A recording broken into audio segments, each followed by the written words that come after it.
हरे कृष्णा प्रभु जी। हरे कृष्ण।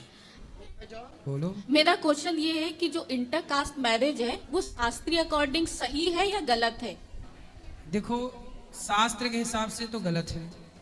अच्छा। जो धर्म है उस धर्म के हिसाब से चलना है तो गलत है। नहीं, मतलब धर्म का मतलब हो गया हम हिंदुइज्म छोड़ नहीं रहे हैं, बट जो इसके नीचे सब डिवीजन है अगर उसको एक्सचेंज करते या इंटरचेंज करते तो? ब्राह्मणों का विवाह ब्राह्मणों में हो, क्षत्रियों का क्षत्रियों में, वैश्यों का वैश्यों में, शूद्रों का शूद्रों में, यही व्यवस्था है। जैसे कि ब्राह्मण में चतुर्वेदी होते हैं, द्विवेदी होते हाँ, हैं। तो वो सब ब्राह्मण है तो आपस में कर लेते हैं ना विवाह। और जैसे सर हम लोग पाल लगाते हैं, गड़रिया जिसको बोलते हैं, ओबीसी में आते हैं, तो इसमें दो चीज और भी देखी जाती है, धनगर और नेखर। ओबीसी यदि है तो ओबीसीओं को ओबीसी में कर लेना चाहिए विवाह। तो ओबीसी कोई भी पूरा? हाँ, ओबीसी ओबीसी है, वही वैश्य वैश्य है, शूद्र शूद्र है, ब्राह्मण ब्राह्मण है। जो जहाँ है वो अपने को फॉलो करता रहे।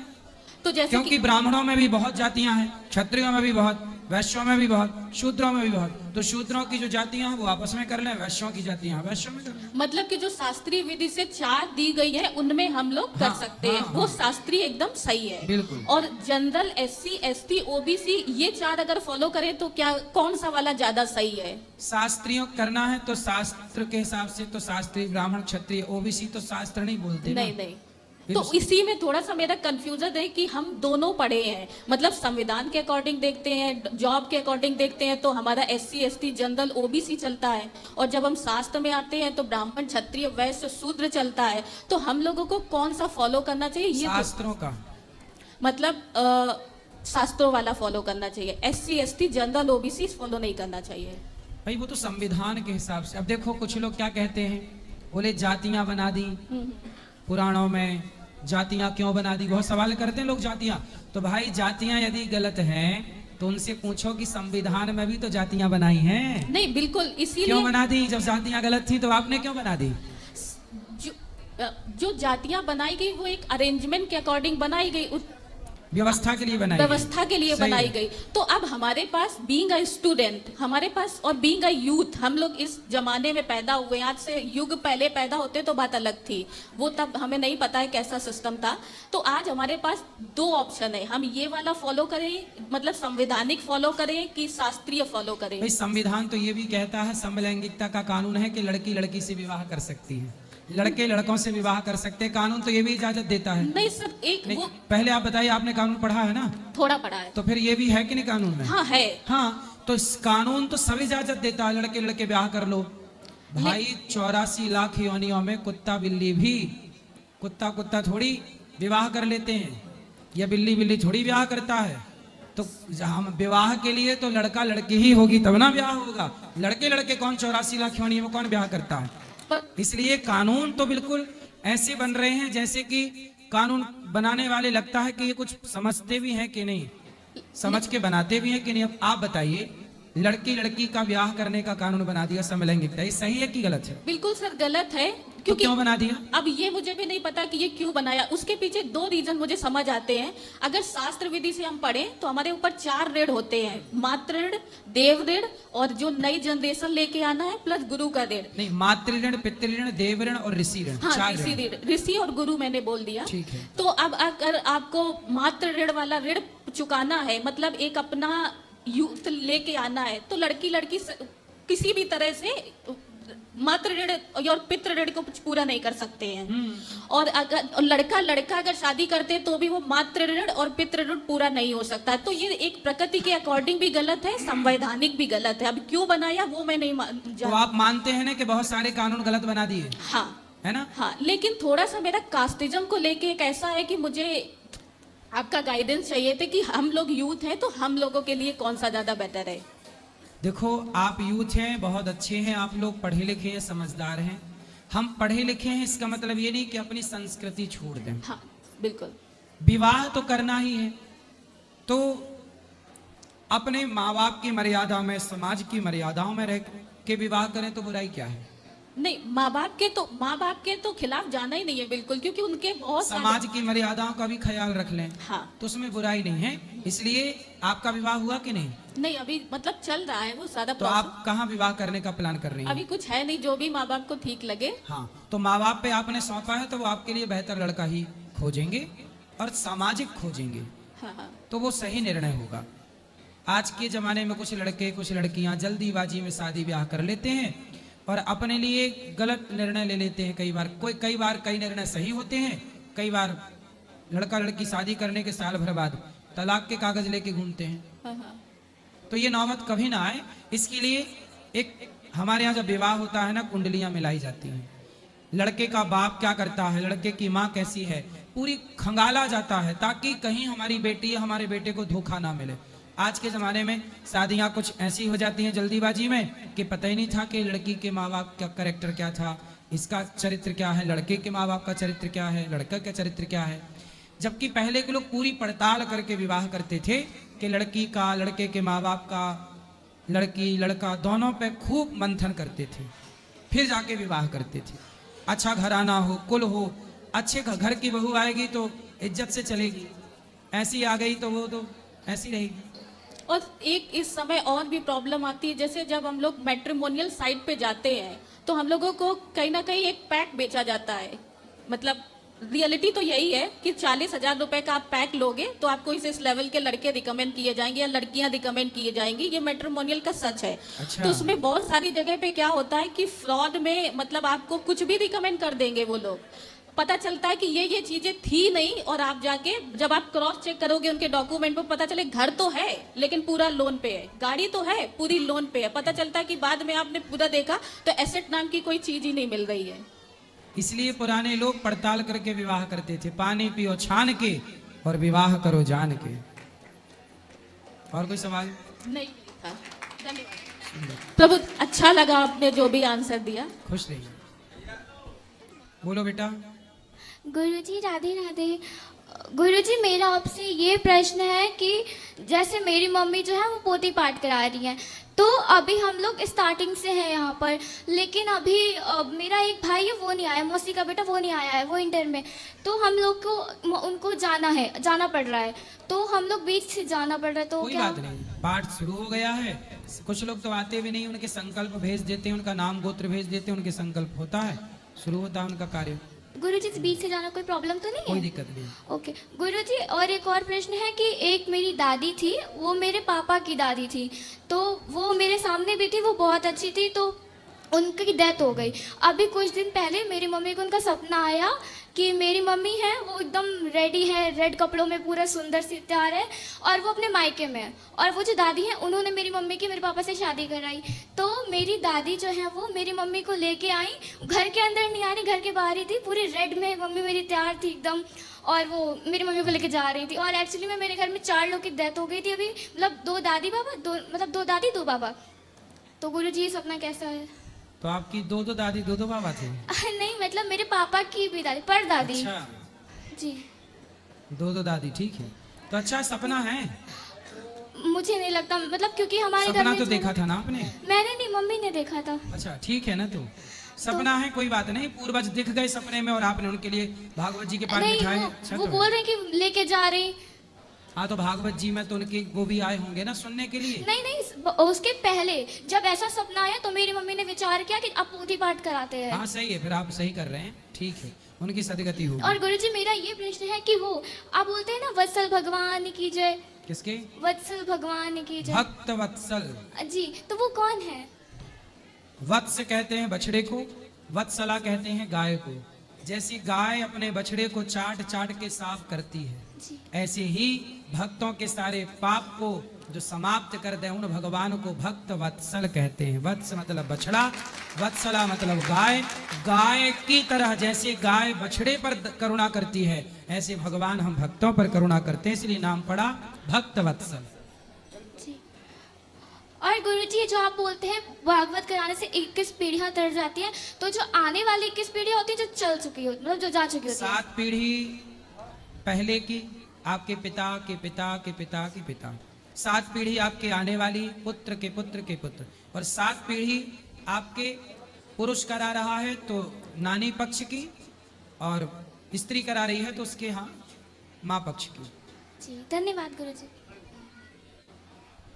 राधे राधे गुरुजी। जी मैं कुरुक्षेत्र यमुनानगर जिले से आए हैं हम, और अलाहर गांव है हमारा। आप वहाँ जब छोटे थे तो गए थे, तो जब से कथा सब मतलब 4 साल से हम डेली कथा देखते हैं और काम अपना इतने स्पीड से करते हैं। भाई गुरुजी का अब जो है ये कथा चलेगी, तो हम 7 लेडीज आए हुए हैं अलाहर से। तो जो भी देखते थे, जो भी देखा था गुरुजी, सब कुछ वो ही पाया, और आपके दर्शन करके धन्य हो गए। और मेरा प्रश्न कुछ नहीं है, बस मैं निहाल हो गई मेरे खुश प्रभु। रहिए, सुखी रहिए, सुखी रहिए। देव मैया को हाँ मैया देव लो, बोलो बोलो, खुश रहिए मैया, सुखी रहिए। राधे राधे गुरुजी। जी बोलो मैया। मोबाइल में देखते देखते हम बहुत परेशानी से यहाँ तक आ गए हैं। बताओ मैं क्या सेवा करूं आपकी। हमें रहने के लिए चाहिए। पति कहाँ है? अरे हम 1 दिन 2 दिन 4 दिन रहेंगे बस। ठीक है तो रहो, रहो अच्छे से। हमको रूम चाहिए रहने के लिए, और आपके पास आना चाहते हैं पैर छूने के लिए। अभी ऊपर मिलेंगे, चलो माताओं का दर्शन कर लो। राधे राधे गुरुजी। जी गुरुजी मेरा सवाल ये है कि अभी श्राद्ध चल रहे हैं, मैं 45 भी करा रहा हूँ, लेकिन हमारे दीपावली पे श्राद्ध आते हैं 3 दिन के, तो फिर उस टाइम पे भी करवाना पड़ेगा क्या? अभी कर लो, ठीक है, उस टाइम पे थोड़ा बहुत कर लेना जो आप कर सके, हल्का फुल्का। हाँ बाकी यदि अभी नियम है अभी कर रहे जो तो लग जाएगा ना, हाँ, जो वो 45 चालू है, यही है मुख्य, यही है ना। राधे राधे गुरुजी। राधे राधे महाराज जी। जी महाराज जी, मैं धर्म संकट में पड़ गई हूँ धर्म संकट जी। क्या हो गया? मैं बचपन से ही भक्ति करती हूँ, लेकिन उस समय मेरा भक्ति सिर्फ 50% था। लेकिन जब से मैं आपकी कथा सुनने लगी हूँ और भजन सुनने लगी हूँ, तो मुझे आपके कथा और भजनों से इतना प्रेम हो गया है कि मैं बखान नहीं कर सकती हूँ। मैं अगर 1 दिन भी ना सुनी तो मुझे ऐसा लगता है कि मेरा शरीर में प्राण है ही नहीं। मैं सोती भी हूँ तो भजन सुनते सुनते सोती हूँ। इसी कारण मैं अपना सासू माँ से बहुत प्रेम करती थी, अपना माँ की जैसा मानती थी, और इसी कारण आपकी कथा के सुनने के खातिर मैं उनसे मतलब मेरे पति से वो कुछ विवाद हो गया था पहले ही, शादी के पहले ही।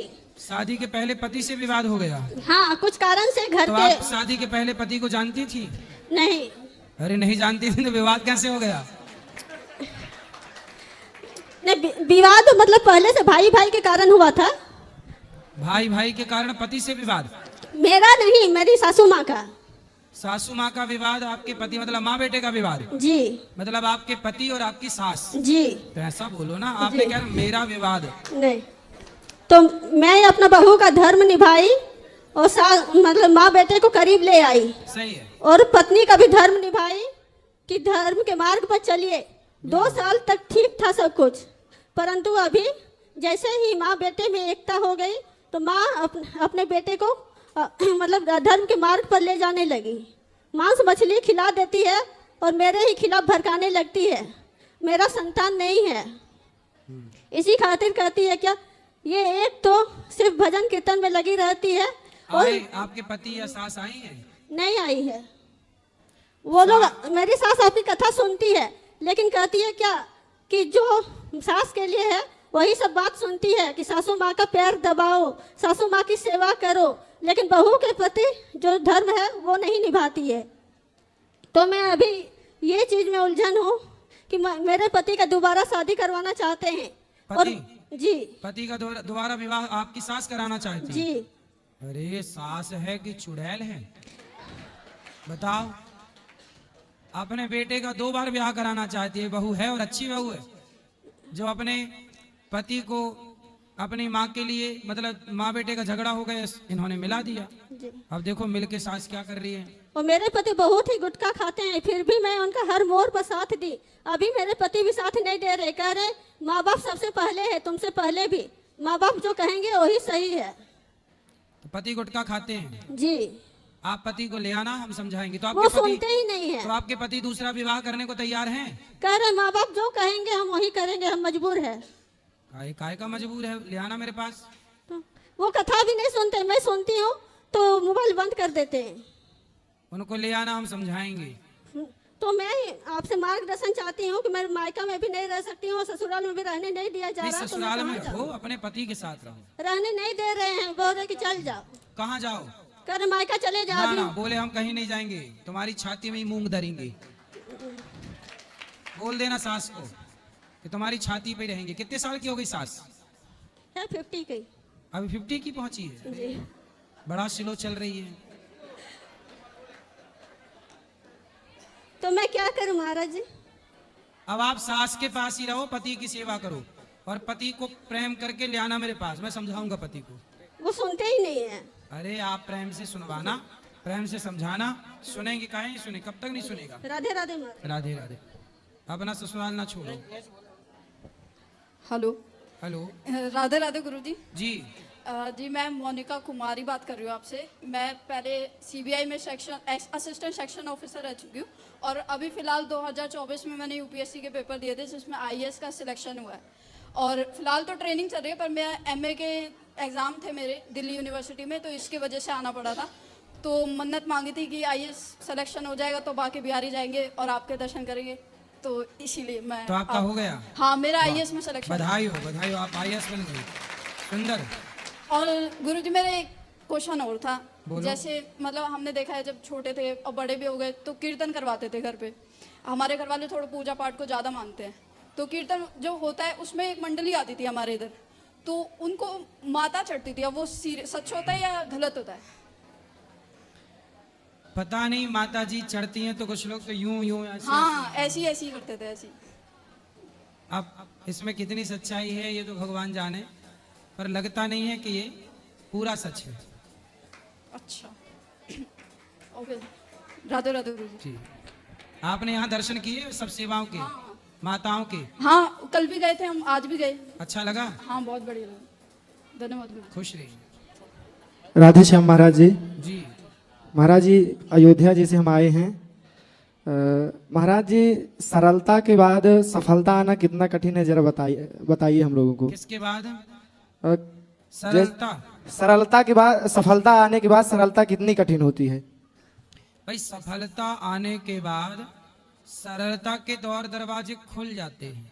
आम का पेड़ फलों से भरता है तो झुकता है। प्रकृति यही सिखाती है कि जितने बड़े बनो उतने नम्र होते चले जाओ, ये प्रकृति का संतुलन है। पर लोग प्रकृति के विरुद्ध जाते हैं।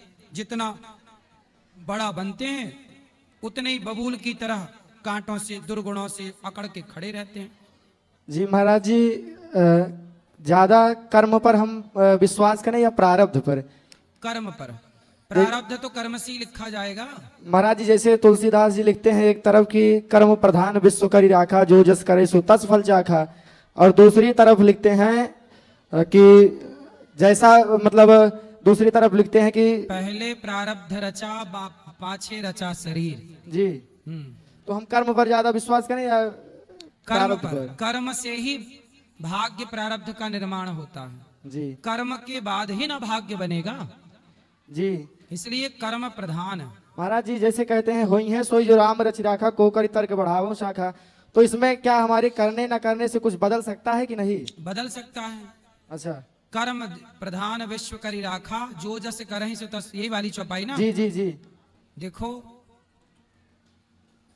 कर्म करते रहिए, जी हुई है सोई जो राम रचि राखा। जी।